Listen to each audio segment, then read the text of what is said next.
अच्छा अस्सलाम वालेकुम दोस्तों, देसी पोल्ट्री उस्ताद है तो सारे भरा मेरा खुश आमदीद जी। मैं कितना दे देते हो तो के वे मेरे मुर्गियां क्या कर जाते हैं ये वो चीज़ कर जाते हैं कि जे दिन ना इंतहाई अंडे की पैदावार बेहतर थी और बीमारियों को आने की ताकत होती। मैं कुछ सस्पेंस पैदा नहीं करना, मैं तो शॉर्ट कर देना चाह के मैं ही ने पूछा ये मेथी ये सावी मेथी को सर्दियों के मौसम में और सावी मेथी जिन्हें तो पता है गर्म तासीर रखती है। अगर ये मुर्गियों खवान की वजह से हिंदे फायदा है कि मुर्गियों को नजला जुकाम या उन मुतालिक सांस बीमारियां वो भी खत्म थी वे। दूसरा जरा मेन सब तो बड़ा फायदा ये होता रहा कि हिंदे में होंगे vitamin A, vitamin C, vitamin K ते हिंदे में होता रहा आयरन और दूजे नंबर तो एंटी बैक्टीरियल भी है। तो इन्हें समझो कि अगर तुम मेथी का इस्तेमाल करेंगे तो आपको दवाइयाँ कम से कम इस्तेमाल करनी चाहिए। वजह होंगे कि है कि जब ये टोटल मिनरल जले विटामिन ए, सी के आयरन जले इकट्ठा थी उनके नाल ये फायदा थी वेंदे कि जर्दीदार रंग जी तरह गहरा थी वेंदे और अंडे की बढ़ोतरी बहुत तेज थी वेंदी है। क्योंकि मुर्गी रखने का मकसद ही इंसान का इो कुछ होंगे कि मैं ज़्यादा को ज़्यादा होंगे अंडे गिना जेले तुसा हिंदे विच मेथी को खवे सो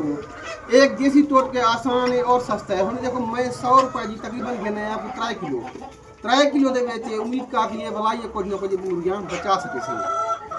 हुंदे विच है कि हुन दी फिटनेस रहे वैसी अंडे दा रंग भी अच्छा थी वैसी अंडे दा रंग छिलका भी गहरा थी वेंदे और जेरा मुर्गियां ना अंडे देने वाला होंगे हुन ते एक किस्म के मिनरल वजूद दे पूरे थी वेंदा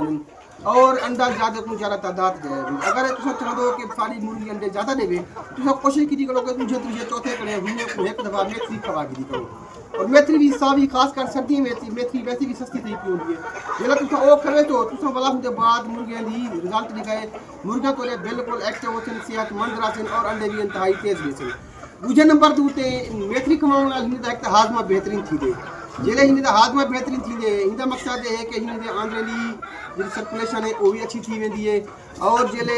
हाजमा बेस्ट है वाले खुराक भी ज़्यादा खंदन खुराक सिस्टम में ज़्यादा खंदन पीछे ये उनका मकसद है प्रोटेक्शन देन अपना वजन बढ़ेन अंडा अच्छा देन। लिहाजा तो आपको मेरा बेस्ट मशवरा है कि जो शौकीन हजरात हैं वो मेथी खवा हिंदरा में कम अज कम हफ्ते दफा लाजमी खवा हिंदरा में तो जेरे नवे सीखण चाहते वजन जेरा दिलचस्पी रखी वजन मुर्गियां पालन के हुन इल्म आ वने कि मेथी खवाने कितने हद तक फायदेमंद है और कितना खवाया वन सकते। बहरहाल है कि तुसा जेरे शौकीन हो ये रागीन हो कि आजकल मेथी हिने झाड़े में बहुत सस्ती मिलती रही मेथी जरूर खवा दीजिए मुर्गियों को तुसा सारे नाल जुड़े रहो। अगर ये मेरी वीडियो तुमको पसंद आती पी हो